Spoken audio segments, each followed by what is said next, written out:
Olá, começando aqui mais um podcast o Ponto a Ponto, estreando com chave de ouro. Estou muito feliz e já quero convidar você que não é inscrito no canal, se inscreva, segue e comente. E nós estamos começando aqui com uma pessoa muito especial para mim, uma pessoa que veio agregar muito na minha vida, na vida da minha esposa. Vou ler o currículo dela aqui primeiro. Primeiro, ela é filha amada de Deus, ela é esposa, ela é filha, ela é mãe, ela é formada em História, pós-graduada em neuroeducação e palestrante, uma mulher que é dedicada na educação infantil. Então, nós vamos falar um pouquinho hoje sobre essa questão da importância na educação das crianças. Com vocês, a minha amiga pastora Angélica. Oi, Matias, boa noite. Que honra estar aqui com você para esse momento. Muito feliz e obrigada por esse convite. Vai ser muito legal estar junto nessa conversa. A honra é nossa e sim, nós tivemos algumas conversas já. A, a pastora Angélica, ela é pastora auxiliar da nossa igreja, ela junto com seu esposo, e faz um trabalho muito lindo. E acho que desde a primeira conversa, aquela conversa informal lá na igreja, você conversando com a Mari, eu falando sobre a minha visão de trabalhar com criança. Não precisa Sim, ser sim. criança, precisa ser uma referência. E assim, falei, caramba, é isso que eu penso também. E parabéns pelo seu trabalho. Queria que a senhora falasse um pouquinho sobre o seu trabalho nessa questão de educação infantil. Fala um pouquinho, depois a gente vai entrar nas perguntas aqui. Ok. Bom, eu trabalho com educação infantil no ambiente cristão. Eu Sim. sou educadora por formação, tenho formação também em teologia e eu escolhi atuar no ambiente da igreja. Então, eu trabalho como educadora cristã, conduzindo um ministério infantil. Hoje nós estamos no ministério infantil lá, o Reno Kids, né, da nossa Isso. igreja. E já trabalhei também ajudando outras equipes, outros ministérios, como prestando uma consultoria para igrejas, ajudando a implantar um modelo de ministério infantil que vai dentro dessa visão de atender as necessidades das crianças, de trabalhar com desenvolvimento infantil, de oferecer uma boa teologia, mas também aliada com uma prática pedagógica que atenda as crianças que nós temos hoje. Eu acho que eu estudei em Anápolis, né, e Sim. retornei para Rondônia em 2015, e desde esse período a gente tem trabalhado com a educação cristã de crianças em Rondônia, em cada cidade que a gente mora, e atendendo convites, né, e atendendo outras igrejas, e tem sido uma honra trabalhar com essa visão. Eu acho o interessante que o seu trabalho não é focado só na igreja local. A senhora dá suporte para outras pessoas, outras igrejas, outras organizações que não têm um conhecimento técnico, um preparo. A senhora tem uma mentoria. A empresa que a senhora trabalha tem uma mentoria que vai lá, auxilia, tem material, tem tudo isso, né? Isso, temos tudo isso. Que bacana. Quando eu estava em Anápolis, eu conheci, através de um projeto, através de Pode falar o nome da palestras. empresa, tá? Não tem Tá. problema não. Hoje eu trabalho no Pense Laranja, eu sou especialista do Pense Laranja. O que é o Pense Laranja? Ele é uma estratégia, o nome Pense Laranja vem de uma estratégia que visa trabalhar igreja e família. A gente chama Pense Laranja porque a ideia é que a gente representa a igreja pela cor amarela e a Sim. família a gente representa pela cor vermelha, porque a família é o amor, Isso. é o coração. E quando a gente tem essa junção, né, dessas duas cores primárias, a gente tem o laranja, que é uma cor vibrante. Então, o que essa visão passa? Que nós queremos trabalhar a educação infantil, a educação cristã infantil, mas em parceria, igreja e família. Porque são as duas grandes influências cristãs hoje, e a gente não pode trabalhar uma isolada da outra. Se nós estamos falando de crianças, elas estão no ambiente da família, elas estão no ambiente da igreja. Então eu conheci essa visão ainda em Anápolis, e quando nós retornamos, eu comecei a trabalhar dentro desse projeto e ajudando outras igrejas, porque hoje a carência ela é muito grande. Muito. Então não tem como você falar assim, eu vou fazer um trabalho top lá na minha igreja, e aí o pessoal vai ficar sabendo que você vai falar assim, não, isso aqui é exclusivo, ninguém, não vou ajudar ninguém. O pensamento não é esse. O pensamento é fazer com que cada vez mais pessoas, mais líderes, mais famílias entendam a necessidade de trabalhar com as crianças hoje. Então, por isso que a gente acaba atendendo mais igrejas, né? E hoje, dentro desse projeto específico do Pense Laranja, eu trabalho com os currículos, que nós temos o material, todo o material de ensino para as igrejas. A gente tem esse material através de uma assinatura. Então, a gente não trabalha hoje mais igual eu trabalhava no meu tempo, com revistinha, com flanelógrafo, com aqueles recursos visuais. As crianças de hoje são outras, Sim, né? Estão isso em mesmo. outro tempo, são muito estimuladas, tem aí o advento da tecnologia. Então, as crianças elas precisam ser ensinadas, desculpa, também Sim, dessa forma.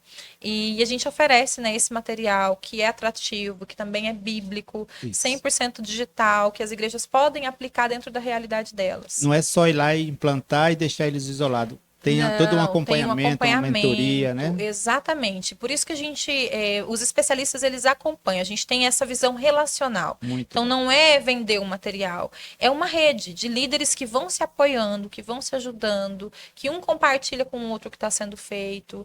E é maravilhoso. Isso vem muito a calhar porque o, os temas que a gente pensou em trabalhar nesse podcast é o tema que eu e a Mari trabalham, que é o autoconhecimento, comportamento, identidade, propósito.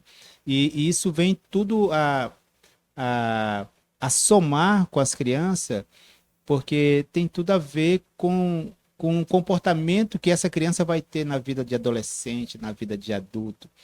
Quais são Exatamente.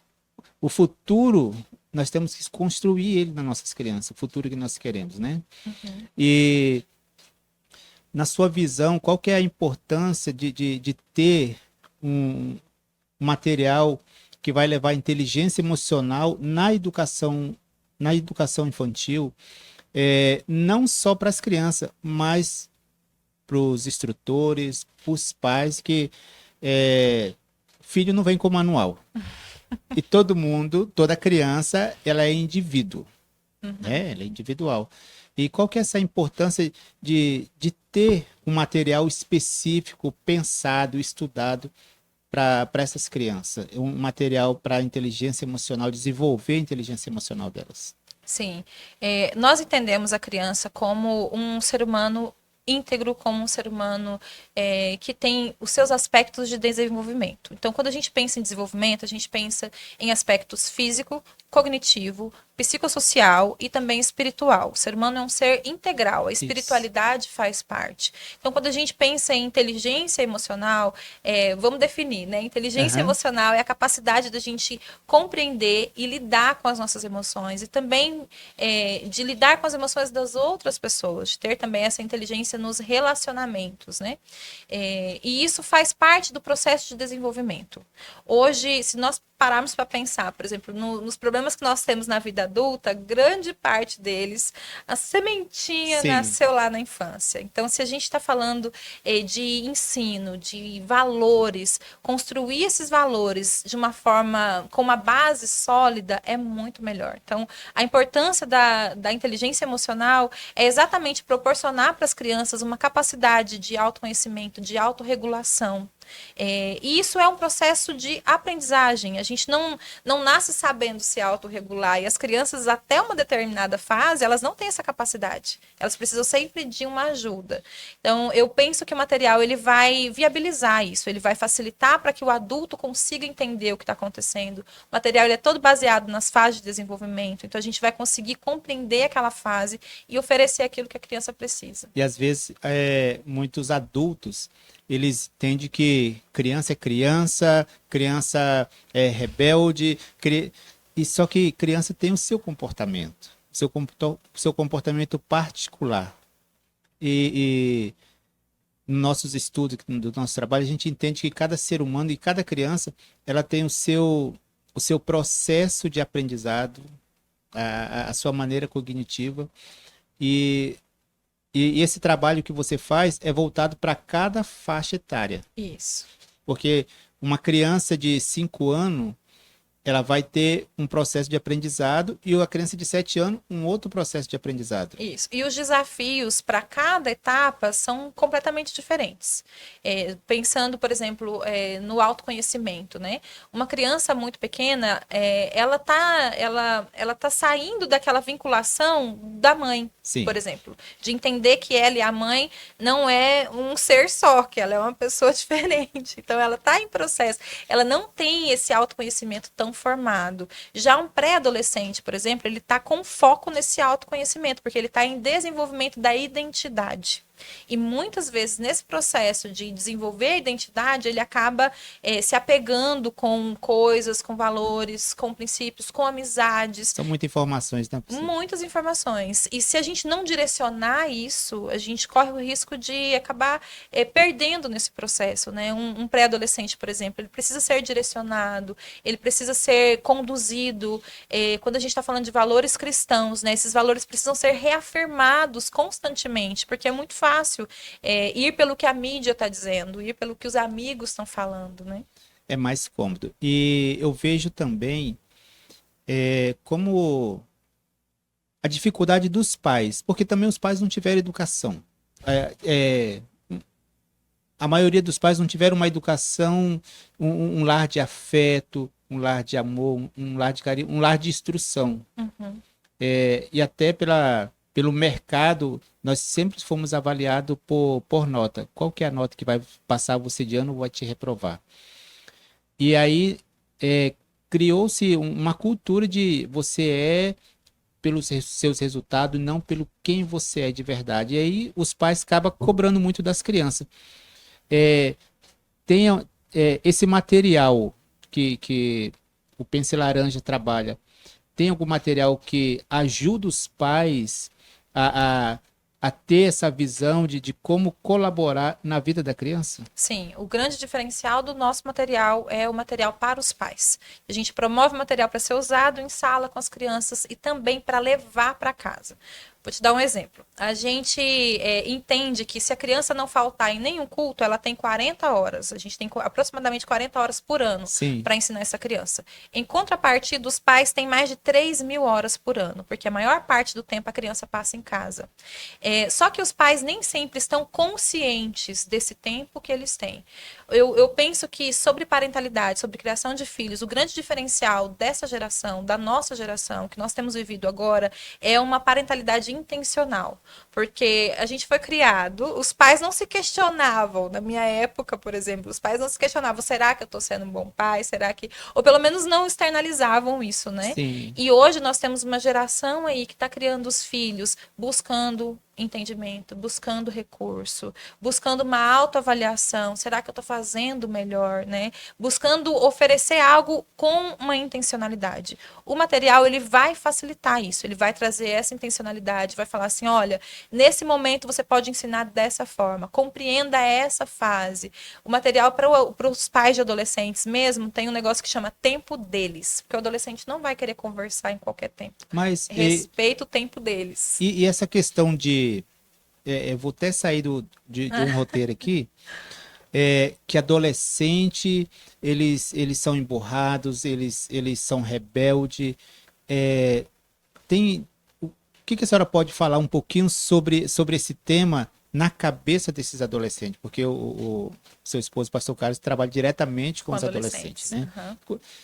Como falar? Porque, assim, tem muita informação. Hoje tem muita informação e muitos adolescentes têm mais informação do que os pais. Uhum. E aí ainda tem muito isso que eu vejo do filho ser rebelde, do filho ser fechado e os pais não sabem lidar com aquilo. É melhor colocar um rótulo. Como é que a senhora vê essa situação? Olha, eu entendo que cada processo precisa ser compreendido. Aqueles pais que estão com dificuldade com os adolescentes, muitas vezes eles não buscaram informação do que está acontecendo. Essa pergunta que você me fez, o que acontece na mente de um adolescente? Tem 2 livros que eu gosto bastante, eu não vou lembrar o nome do autor, mas um deles é O Cérebro da Criança e tem a continuidade, O Cérebro do Adolescente. É uma linguagem bastante simples, a gente consegue entender os conceitos que o autor está dizendo, e ele vai falar que em cada etapa, tanto na criança quanto no adolescente, o cérebro está passando por um processo. Os adolescentes, por exemplo, eles não têm condições de pensar a longo prazo. Eles não conseguem pensar a longo prazo. Eles não têm tomada de decisões, eles não têm capacidade para avaliar peso e consequência de uma tomada de decisões. Então tá. Não, ele tem essa dificuldade, vou colocar assim, tem essa Tem dificuldade. essa dificuldade. E aí os adultos falam assim, o que você vai ser quando crescer? Você precisa ter um Exatamente. norte. E aí, como é que Tá fica? cobrando algo que ele não tem condição de oferecer, E que o como é que- adolescente não tem condição de oferecer naquele E momento. aí fica uma pressão cada vez maior. Isso, o que dificulta o diálogo, Cria né? uma crise existencial também. Exatamente. E pensando em crise existencial, a adolescência é a fase de construção da identidade. Os pais, eles precisam mobilizar esses adolescentes. Se eles têm uma expectativa que o adolescente desempenhe algo, é necessário mobilizar, envolver e também é necessário afirmar. Se você fica o tempo todo ressaltando pontos negativos, o que você vai ter é um aumento daqueles pontos negativos. Mas se você afirma, as qualidades, elas vão sobressair, porque eles têm essa necessidade de afirmação. Então, compreender os processos, compreender a questão hormonal, os adolescentes, eles vão ter picos de emoções. Nem todo dia eles vão estar alegre, a tristeza, drama faz parte, porque eles estão ali com os hormônios à flor da pele, então muitas vezes é muito dramático. Sim. E é necessário ter essa compreensão, uma compreensão básica. A gente não precisa fazer uma formação em neurociência para compreender o cérebro do adolescente. Basta uma compreensão assim bem básica, Sim. que vai te ajudar, que vai ajudar a lidar, a conversar, a propor um ambiente mais leve, né? Eu acho muito interessante também que os pais, eles precisam procurar ajuda. Uhum. E o autoconhecimento, quando os pais procuram, sempre quando alguém me procura ou procura a Mari, eu preciso da sua ajuda para fulano, para o meu marido, para minha esposa, para o meu filho, nunca é para ele. E aí depois, no processo, eles vão entender, não, era para mim mesmo. Né? Por quê? Porque quando a gente passa a nos conhecer, a gente acaba automaticamente a compreendendo o outro. Sim. E talvez essa, que eu vejo assim, essa incompreensão com essas fases da criança e do adolescente, é porque os próprios pais não se conhecem. Uhum. E o ponto-chave da inteligência emocional é o autoconhecimento. E você parte do autoconhecimento para as outras coisas. Autorregulação, a capacidade da gente identificar as emoções e conseguir fazer aquela baliza, né? Balizar as nossas emoções, conseguir equilibrar aquilo que a gente está sentindo, identificar a automotivação também, que os adolescentes, por exemplo, não têm. E aí os pais querem cobrar que os adolescentes tenham um grande desempenho, Uma mas cobrança. eles não têm a capacidade de automotivação, ainda não está claramente desenvolvida, né? Está em processo. Eu vejo assim, na época do meu pai, o meu pai, ele perdeu o meu pai muito cedo. Uhum. Então ele teve que desenvolver uma capacidade de trabalhar desde os 10 anos. Então para ele isso para ele é natural, uma criança ou um adolescente ter que trabalhar. Não trabalhando é preguiçoso para o meu pai. E se ele viveu isso eu acho que é a grande maioria da geração do meu pai. E aí, quando vê um adolescente que não tem essa proatividade, ele fala assim, gente, é muito mole. E só que também naquela época não tinha outra opção. Era uma questão de sobrevivência. Isso. Muitos de nós vivemos situações em que a gente foi tolhido, porque não tínhamos aqueles subsídios necessários. E a gente acabou criando recursos para lidar com aquela situação. Não significa hoje que os nossos filhos ou os nossos netos, que têm que têm uma grande, um grande leque de recursos, né? Não significa que eles vão lidar da mesma forma. Quando você não tem opção, você vai fazer aquilo que está na sua frente. Mas hoje, os nossos adolescentes, você falou uma coisa muito importante, eles têm muita informação. Nem sempre é filtrada, nem sempre é uma informação profunda. Sim. Mas eles têm muita informação. Coisas sobre decisões mesmo. A gente já dá o poder de decisão para uma criança desde muito cedo. Outra coisa, poder de compra. A nossa geração, as gerações anteriores, não tinham tanto poder de compra quanto essa geração tem agora. E é financiada exatamente pelos pais. Então, quando a gente tem outras realidades, é preciso compreender também as outras escolhas, né? Por que que os adolescentes às vezes demoram a ir para o mercado de trabalho? Porque eles têm uma outra prioridade, a prioridade é estudo, a prioridade é chegar no mercado de trabalho cada vez mais capacitado, né? Diferente do que nós aprendemos nas gerações anteriores. Mas o que eu acho lindo é que esse aprendizado nos permite ter um olhar com mais compreensão e fazer com que essa próxima geração vá muito mais longe do que a nossa geração pode chegar. E eu vejo assim, que a maioria dos traumas hoje nas crianças e dos adolescentes são causados pelos pais. Os vícios emocionais e tudo. Eu assisti uma reportagem recentemente que uma mãe chega no consultório do médico e fala assim, essa criança só quer comer doce. Só quer comer doce, ela não quer comer outra coisa. E o médico fala assim, mas aonde que ela encontra doce? Ela abre a geladeira. E quem que leva para a geladeira? Quem que compra? Quem que ensinou essa criança a comer? Porque ela não nasceu assim. Alguém ensinou.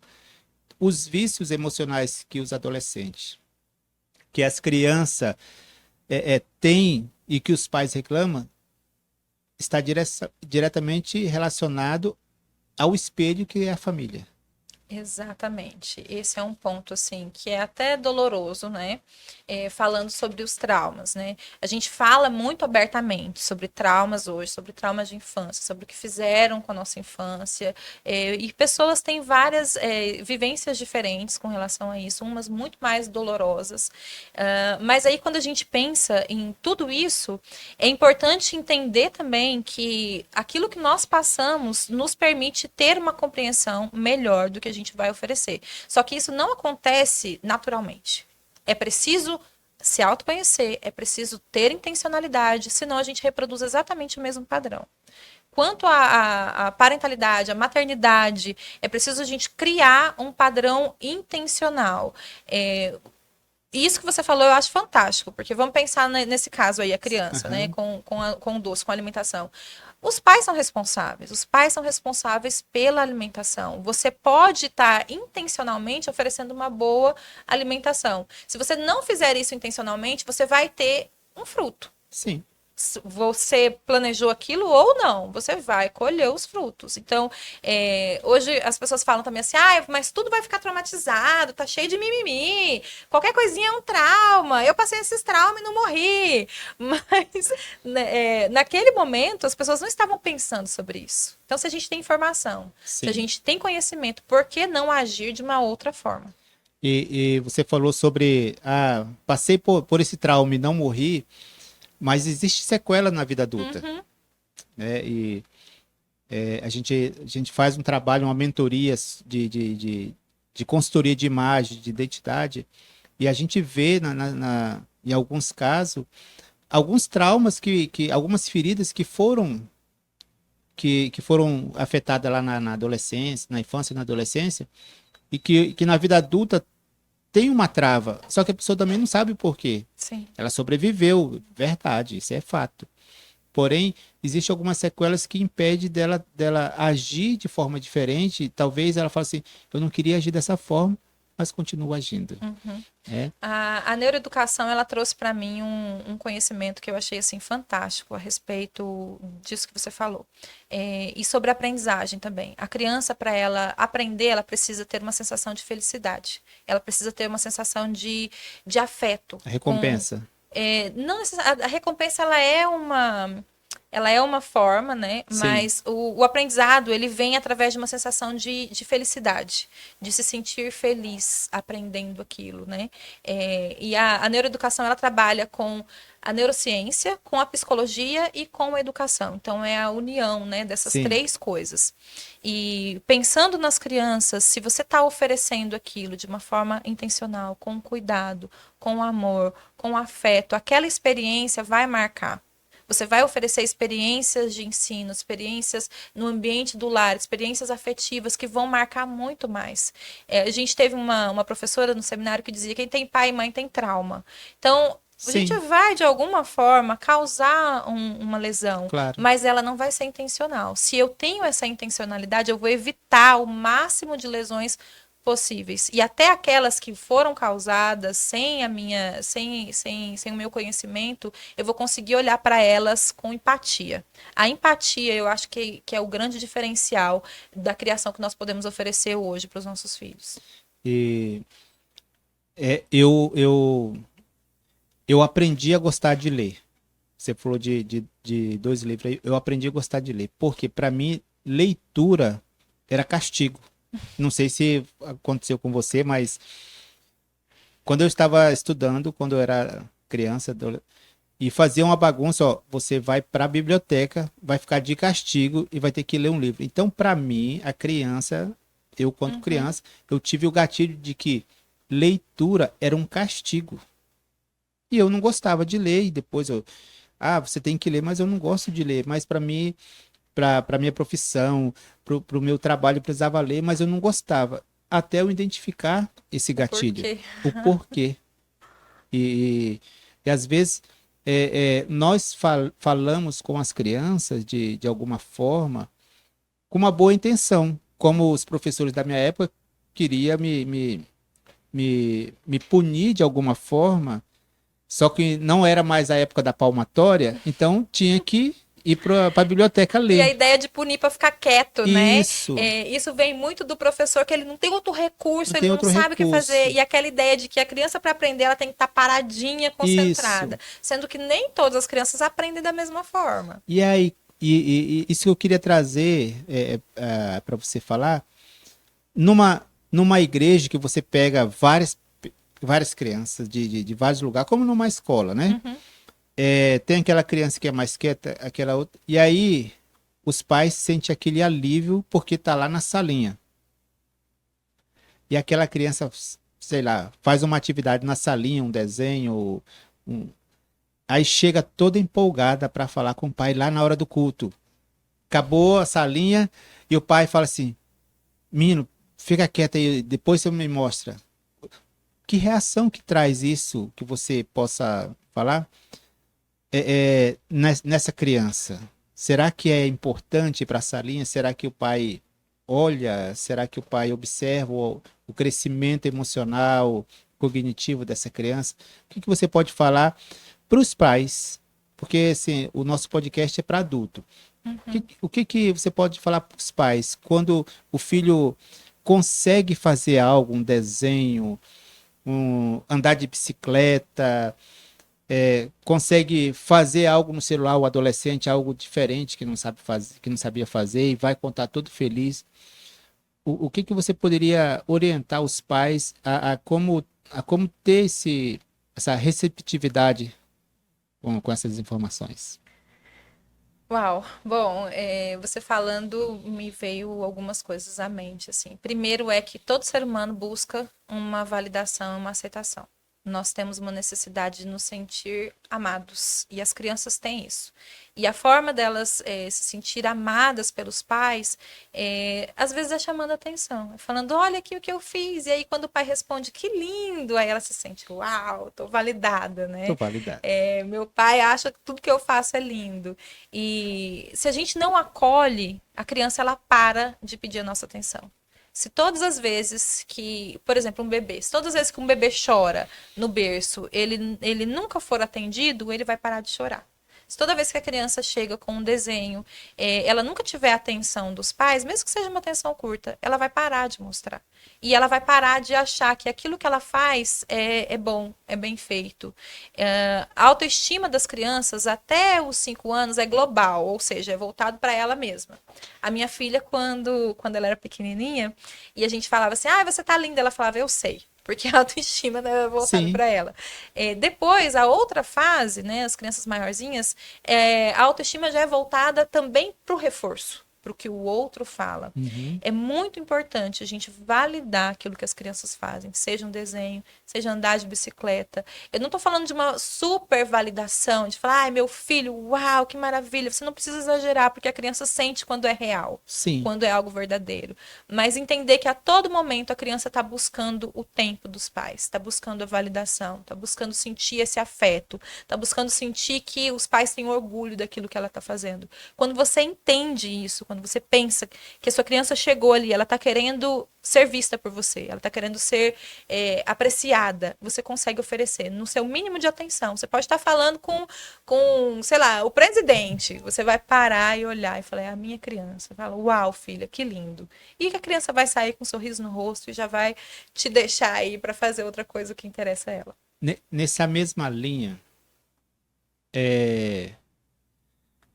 de validação, eu vejo uma grande dificuldade dos pais de uma hoje já não tanto dos pais ter uma palavra de validação e de afeto aos filhos. Principalmente os homens, mas talvez porque foi criado porque o homem não chora, porque o homem não pode demonstrar muito sentimento para não ser humilhado. Qual a importância dessa validação também de afeto, de palavras de afeto para uma criança, tanto para a menina quanto para o menino, nessa formação dessa criança? Qual a importância que a senhora pode dizer, contribuir com a gente? Uma emoção que não é validada, a criança, digamos que ela está sentindo tristeza e o adulto não traz essa validação ali, a criança não vai se sentir apropriada daquela situação. E isso também com a autoestima, com palavras de afirmação, né? Se a gente nunca fala que a nossa criança é alegre, ela talvez não vai se enxergar dessa forma. Sobre as emoções, as crianças elas têm dificuldade de nomear, de entender aquilo que elas estão sentindo. E a partir do momento que a gente nomeia, passa a fazer sentido para a criança também. É muito importante que os pais entendam e que os pais consigam fazer essa validação, essa afirmação.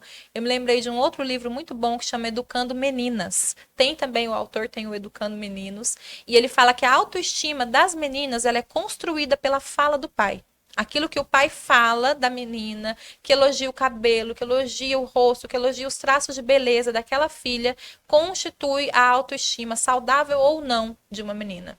Então é tão importante aquilo que a gente fala com as crianças, porque eles estão realmente em construção de caráter. A gente pode marcar de uma forma positiva.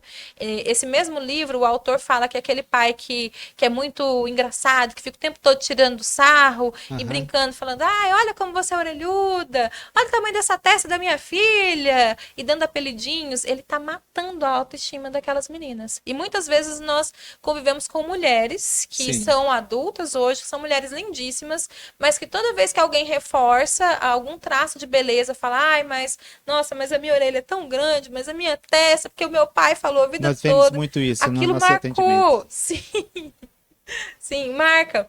E outra informação importante, o discurso da identidade, né? Ele também é construído pela fala da mãe. O pai constrói a autoestima e a mãe valida essa biografia humana.